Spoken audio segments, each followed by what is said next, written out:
Chapter 12. Psychotherapeutics continued. The science of mental therapeutics may be classed in two general divisions, which are distinguished by the different methods of operation. The same general principle underlies both, but the results are attained by different modes of procedure. The first method is by passivity on the part of the patient and mental suggestion by the healer. The second is by passivity on the part of the patient and oral suggestion by the healer. In ordinary practice, both methods are used. That is to say, the oral suggestionist often unconsciously telepaths a mental suggestion to the subjective mind of the patient. If he thoroughly believes the truth of his own suggestions, the telepathic effect is sure to follow, and always to the manifest advantage of the patient. This is why it is that in all works on hypnotism and mesmerism the value and importance of self-confidence on the part of the healer, or, in other words, belief in his own suggestions, is so strenuously insisted upon. Practice and experience have demonstrated the fact, but no writer on the subject attempts to give a scientific explanation of it. But when it is known that telepathy is the normal method of communication between subjective minds, and that in healing by mental processes it is constantly employed, consciously or unconsciously to the persons, the explanation is obvious. Again, where mental suggestion is chiefly relied upon, the healer usually begins operations by making oral suggestions. Thus, the Christian Scientist begins by carefully educating his patient in the fundamental doctrines of the school and explaining the effects which are expected to follow the treatment. The mind is thus prepared by oral suggestions to receive the necessary mental impressions when the treatment proper begins. The most effective method of healing employed by that school consists in what it denominates absent treatment. This is effected by purely telepathic means. The patient is absent and often knows nothing, objectively, of what is being done for him. The healer sits alone and becomes passive, or, in other words, becomes partially self-hypnotized and addresses the patient mentally and proceeds to argue the question with him. The condition of health is strongly asserted and insisted upon, and the possibility of disease is strenuously denied. The advantages of this means of treatment are obvious. The telepathic suggestions are made solely to the subjective mind of the patient and do not rise above the threshold of his consciousness. The subjective mind, being constantly amenable to control by the power of suggestion, accepts the suggestions offered, and, having in its turn perfect control of the functions and conditions of the body, it proceeds to re-establish the condition of health. In other words, it abandons the abnormal idea of disease, and, in obedience to the telepathic suggestions of Th5 healer, it seizes upon the normal idea of health. It will readily be seen that by this method of treatment the patient is placed in the best possible condition for the reception of healthful suggestions. He is necessarily in a passive condition, that is, being unconscious, objectively, of the mental suggestions which are being made to his subjective mind. He is not handicapped by antagonistic autosuggestions arising from objective doubt of the power of the healer, or of the correctness of his theories. The latter is the most serious obstacle which the Christian Scientist has to contend with, and it is safe to say that if his school had not been handicapped by a theory which shocks the common sense of the average man, its sphere of usefulness would have been much larger than it is now.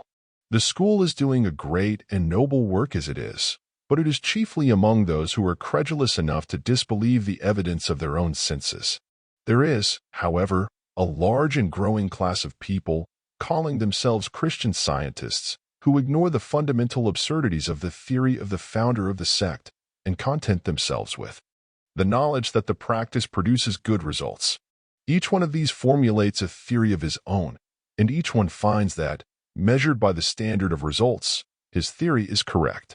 The obvious conclusion is that one theory is as good as another, provided always that the mode of operation under it does not depart, in any essential particular, from the standard, and that the operator has the requisite faith in his own theory and practice. Another circumstance which handicaps the enthusiastic votaries of each of the schools consists in the tendency of all reformers to claim too much for their systems, forgetting that they have to deal with a generation of people with a hereditary belief in the power of medicines to cure disease, a people whose habits of life and thought are materialistic to the last degree. They expect to change that belief instantaneously. and cause the new method to take the place of the old in all cases and under all circumstances. In other words, they expect to cure all diseases by mental methods alone, and they seek to prohibit their patients from employing any other physician or using any medicines whatever. This is wrong in theory and often dangerous in practice. It may be true, and doubtless is, that one great source of the power of drugs to heal disease is attributable to the mental impression created upon the mind of the patient at the time the drug is administered. This being true, it follows that when a patient believes in drugs, drugs should be administered. If Christian Science or any other mental method of healing can then be made available as an auxiliary, it should be employed. But this is just what the ultra-reformers refuse to do. They insist upon the discharge of the family physician and the destruction of all the medicines in the house before they will undertake to effect a cure by mental processes. It frequently happens that the patient is not sufficiently well grounded in the new faith, or is afflicted with some disease not readily reached by mental processes, and dies on their hands, when perhaps he might have been saved by the combined efforts of the family doctor and the Christian Scientist. Be that as it may, when the patient dies under such circumstances, the Christian Scientist must need bear the brunt of popular condemnation. It goes without saying that one such case does more to retard the progress of mental therapeutics in popular estimation than 1,000 miraculous cures can do to promote it. Again, much harm is done to the cause of mental healing by claiming for it too wide a field of usefulness. Theoretically, all the diseases which flesh is heir to are curable by mental processes. Practically, the range of its usefulness is comparatively limited. The lines of its field are not clearly defined, however, for the reason that so much depends on the idiosyncrasies of each individual patient. A disease which can be cured in one case refuses to yield in another, the mental attitudes of the patients not being the same. Besides, the mental environment of the patient has much to do with his amenability to control by mental processes. In an atmosphere of incredulity, doubt, and prejudice, a patient stands little chance of being benefited, however strong may be his own faith in mental therapeutics. Every doubt existing in the minds of those surrounding him is inevitably conveyed telepathically to his subjective mind, and operates as an adverse suggestion of irresistible potentiality. It requires a very strong will, perfect faith, and constant affirmative autosuggestion on the part of the patient to overcome the adverse influence of an environment of incredulity and doubt, even though no word of that doubt is expressed in presence of the patient. It goes without saying that it is next to impossible for a sick person to possess the necessary mental force to overcome such adverse conditions. Obviously, the mental healer who undertakes a case under such circumstances procures the discharge of the family physician and prohibits the patient from using medicines, assumes a very grave responsibility, and does so at the risk of the patient's life and his own reputation. Success in mental healing depends upon proper mental conditions, just as success in healing by physical agencies depends upon proper physical conditions.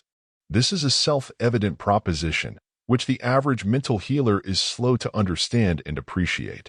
The success of the physician depends as largely upon his knowledge of the idiosyncrasies of his patient, his personal habits, his mode of living, his susceptibility to the influence of medicines, etc., as upon a correct diagnosis and medicinal treatment of the disease.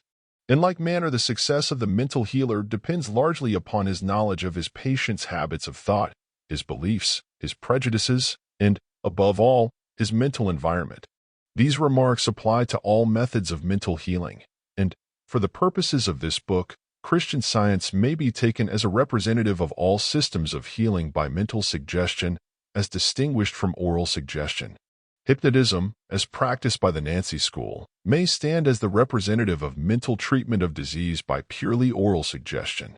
The following extract from Professor Bernheim's able work on Suggestive Therapeutics, Chapter 1, embraces the essential features of the methods of inducing sleep practiced by that school.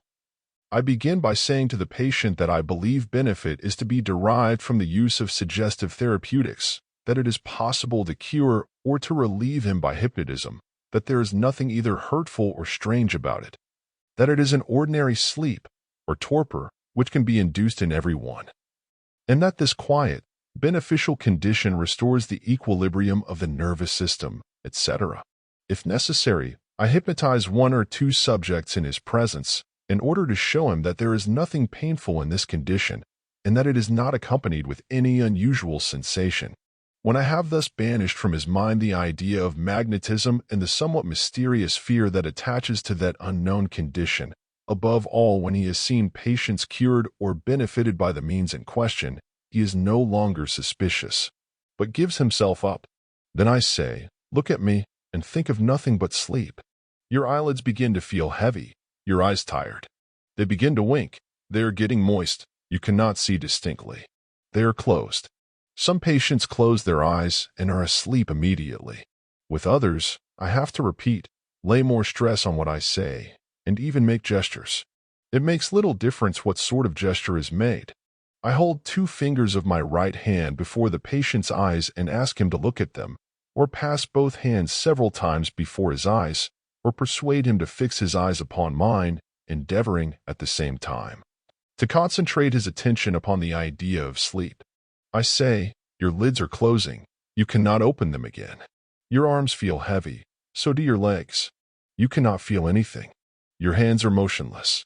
You see nothing, you are going to sleep. And I add, in a commanding tone, sleep.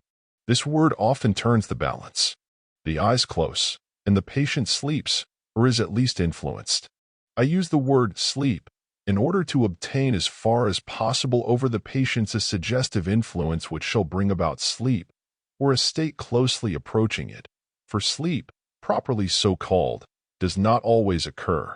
If the patients have no inclination to sleep and show no drowsiness, I take care to say that sleep is not essential, that the hypnotic influence, whence comes the benefit, may exist without sleep, that many patients are hypnotized, although they do not sleep. If the patient does not shut his eyes or keep them shut, I do not require them to be fixed on mine or on my fingers for any length of time, for it sometimes happens that they remain wide open indefinitely, and instead of the idea of sleep being conceived, only a rigid fixation of the eyes results. In this case, closure of the eyes by the operator succeeds better. After keeping them fixed 1 or 2 minutes, I push the eyelids down or stretch them slowly over the eyes, gradually closing them more and more, and so imitating the process of natural sleep. Finally, I keep them closed, repeating the suggestion, your lids are stuck together, you cannot open them. The need of sleep becomes greater and greater, you can no longer resist. I lower my voice gradually, repeating the command, sleep, and it is very seldom that more than 3 minutes pass before sleep or some degree of hypnotic influence is obtained. It is sleep by suggestion, a type of sleep which I insinuate into the brain. Passes or gazing at the eyes or fingers of the operator are only useful in concentrating the attention. They are not absolutely essential. As soon as they are able to pay attention and understand, children are, as a rule, very quickly and very easily hypnotized. It often suffices to close their eyes, to hold them shut a few moments, to tell them to sleep, and then to state that they are asleep. Some adults go to sleep just as readily by simple closure of the eyes. I often proceed immediately, without making use of passes or fixation, by shutting the eyelids, gently holding them closed, asking the patient to keep them together, and suggesting at the same time the phenomena of sleep. Some of them fall rapidly into a more or less deep sleep. Others offer more resistance. I sometimes succeed by keeping the eyes closed for some time, commanding silence and quiet, talking continuously, and repeating the same formulas. You feel a sort of drowsiness, a torpor. Your arms and legs are motionless. Your eyelids are warm. Your nervous system is quiet. You have no will. Your eyes remain closed. Sleep is coming, etc. After keeping up this auditory suggestion for several minutes, I remove my fingers. The eyes remain closed. I raise the patient's arms. They remain uplifted. We have induced cataleptic sleep. Having succeeded in inducing sleep, or getting the patient in a passive and receptive condition, the operator then proceeds to suggest the idea of recovery from the disease with which he is afflicted. On this subject, the author speaks as follows. The patient is put to sleep by means of suggestion, that is, by making the idea of sleep penetrate the mind. He is treated by means of suggestion J, that is, by making the idea of cure penetrate the mind. The subject being hypnotized. M. Lidbald's method consists in affirming in a loud voice the disappearance of his symptoms. We try to make him believe that these symptoms no longer exist, or that they will disappear, the pain will vanish, that the feeling will come back to his limbs, that the muscular strength will increase, and that his appetite will come back. We profit by the special psychical receptivity created by the hypnosis, by the cerebral docility, by the exalted ideomotor, ideosensitive, ideosensorial reflex activity, in order to provoke useful reflexes, to persuade the brain to do what it can to transform the accepted idea into reality, such as the method of therapeutic suggestion of which M. Liebald is the founder. He was the first clearly to establish that the cures obtained by the old magnetizers, and even by Braid's hypnotic operations, are not the work either of a mysterious fluid or of physiological modifications due to special manipulations, but the work of suggestion alone. The whole system of magnetic medicine is only the medicine of the imagination. The imagination is put into such a condition by the hypnosis that it cannot escape from the suggestion. M. Liebald's method was ignored a long time, even by the physicians at Nancy. In 1884, Charles Richet was satisfied to say that magnetism often has advantages, that it calms nervous agitation, and that it may cure or benefit certain insomnias. Since 1882, I have experimented with the suggestive method which I have seen used by M. Liebald, though timidly at first and without any confidence. Today it is daily used in my clinic. I practice it before my students, perhaps no day passes in which I do not show them some functional trouble, pain, paresis, uneasiness, insomnia, either moderated or instantly suppressed by suggestion. For example, a child is brought to me with a pain like muscular rheumatism in its arm, dating back 4 or 5 days. The arm is painful to pressure. The child cannot lift it to its head. I say to him, "Shut your eyes, my child, and go to sleep." I hold his eyelids closed and go on talking to him. "You are asleep, and you will keep on sleeping until I tell you to wake up. You are sleeping very well, as if you were in your bed. You are perfectly well and comfortable. Your arms and legs and your whole body are asleep, and you cannot move." I take my fingers off his eyelids, and they remain closed. I put his arms up, and they remain so. Then, touching the painful arm, I say, "The pain has gone away. You have no more pain anywhere. You can move your arm without any pain, and when you wake up you will not feel any more pain. It will not come back anymore." In order to increase the force of the suggestion by embodying it, so to speak, in a material sensation, following M. Lidbald's example, I suggest a feeling of warmth locodole 7-ite. The heat takes the place of the pain. I say to the child, "You feel that your arm is warm, the warmth increases, and you have no more pain." I wake the child in a few minutes. He remembers nothing. The sleep has been profound. The pain has almost completely disappeared. The child lifts the arm easily to his head. I see the father on the days following. He is the postman who brings my letters. He tells me that the pain has disappeared completely, and there has been no return of it. Here, again, is a man 26 years old, a workman in the foundries. For a year, he has experienced a painful feeling of constriction over the epigastrium, also a pain in the corresponding region of the back, which was the result of an effort made in bending an iron bar. The sensation is continuous and increases when he has worked for some hours. For 6 months, he has been able to sleep only by pressing his epigastrium with his hand. I hypnotize him. In the first seance, I can induce only simple drowsiness. He wakes spontaneously. The pain continues. I hypnotize him a second time, telling him that he will sleep more deeply and that he will remember nothing when he wakes. Catalepsy is not present. I wake him in a few minutes. He does not remember that I spoke to him, that I assured him that the pain had disappeared. It has completely disappeared. He no longer feels any constriction. I do not know whether it has reappeared. The foregoing extracts present the gist of the methods employed by the Nancy School of Hypnotism. The hypnotic condition is induced solely by oral suggestion, and the disease is removed by the same means. There can be no doubt of the efficacy of the method, thousands of successful experiments having been made by the author and his colleagues. These experiments have demonstrated the existence of a power in man to control by purely mental processes the functions and conditions of the human body. They have thus laid the foundation of a system of mental therapeutics which must eventually prove of great value to mankind. But they have done more. They have demonstrated a principle which reaches out far beyond the realm of therapeutics and covers all the vast field of psychological research. They have demonstrated the constant amenability of the subjective mind to control by the power of suggestion. It is not surprising that those who have discovered this great principle should insist upon its applicability to every phenomenon within the range of their investigations. But it is strange that they should fail to recognize a coordinate power governed by the same law, within the same field of operations. Yet this is true of the modern scientific school of hypnotism today.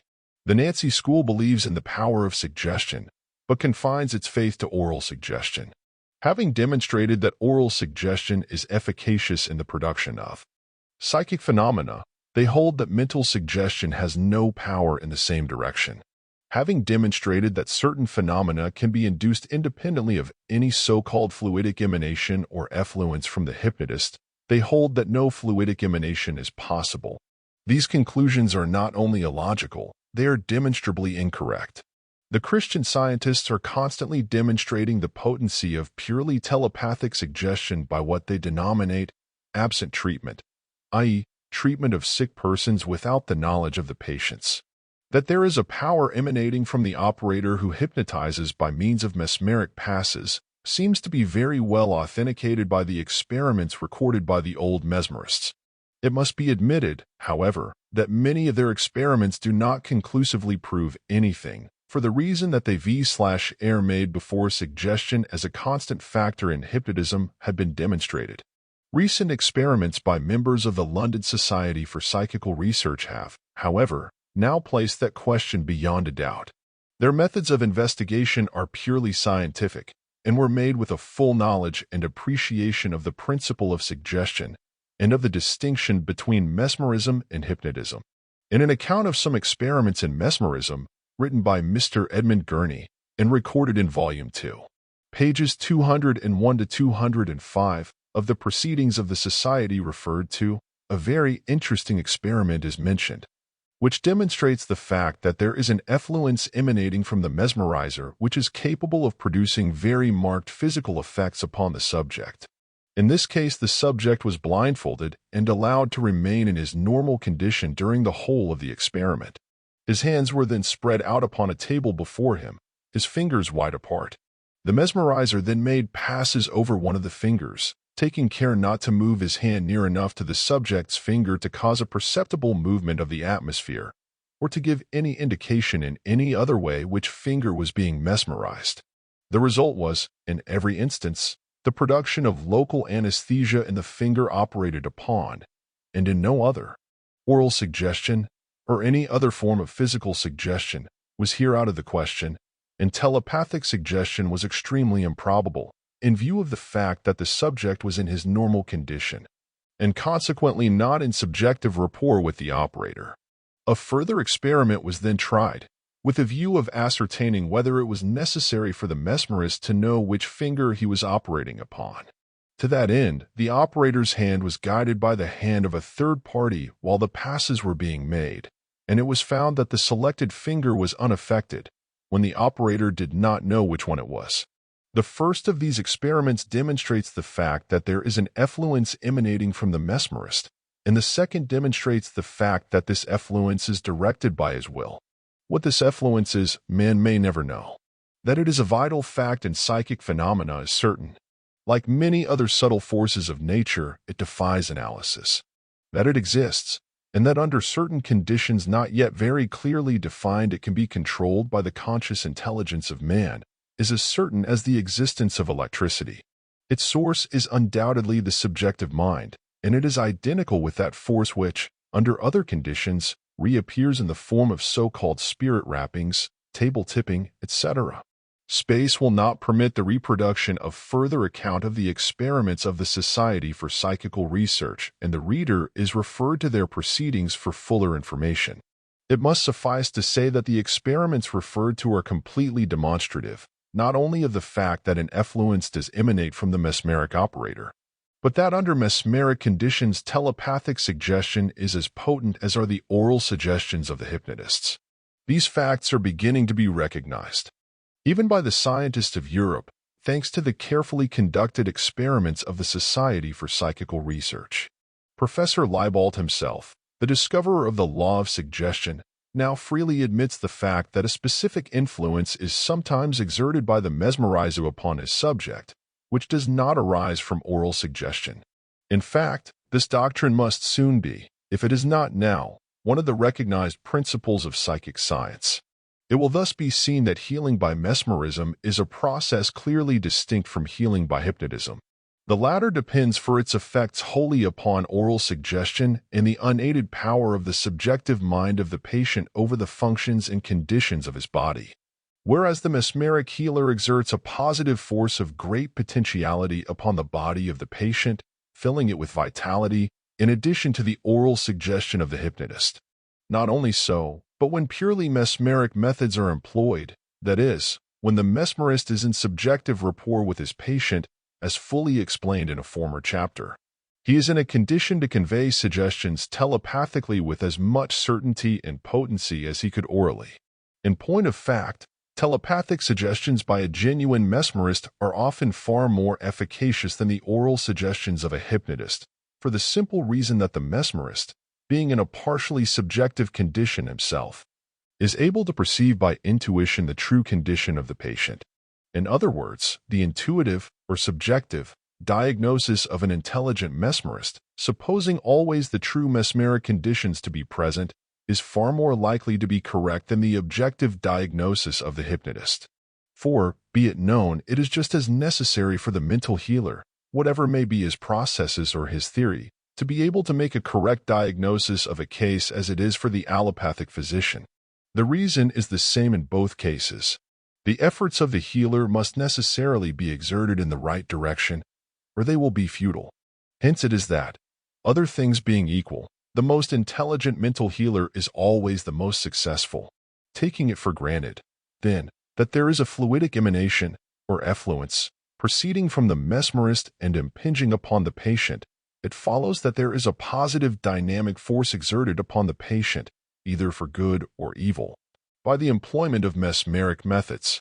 That its effects are salutary when properly used for therapeutic purposes is proved by the concurrent testimony of all who have intelligently made the experiment, from the days of Paracelsus down to the present time. From this it would appear that mesmerism must be the most powerful, in its immediate effects, of any of the known methods of mental healing. It combines oral suggestion with mental suggestion, and employs in addition that mysterious psychophysical force, or effluence, popularly known as animal magnetism. Before leaving this branch of the subject, a few remarks will be in order regarding the relative value of the different systems of mental healing now in vogue. It has frequently been charged that healing by hypnotism and mesmerism is not lasting in its effects, that no permanent cure is ever made by these methods. It must be admitted that there is some ground for these statements, although so sweeping a charge is by no means justifiable. It is true that in many instances patients who have been cured by hypnotism and mesmerism have suffered a relapse, and in some cases the relapse has been worse than was the original sickness. This of itself constitutes no valid objection to the means of cure, for it must be admitted that under no system of treatment is a patient free from the danger of a relapse or of a recurrence of the disease at some future time. There is, however, this to be said in regard to hypnotic or mesmeric treatment which does not apply with the same force to healing by medicines. The success of mental methods of treatment depending, as it does, upon the mental condition of the patient and upon the mental impressions made upon him, it follows that if the mental impressions are not permanent, the cure may not be permanent. Hence it often happens that a patient, elated by the success of hypnotic treatment in his case, relates the circumstances to his friends, especially to his skeptical associates, only to meet with a storm of ridicule, or at least with expressions of incredulity or doubt.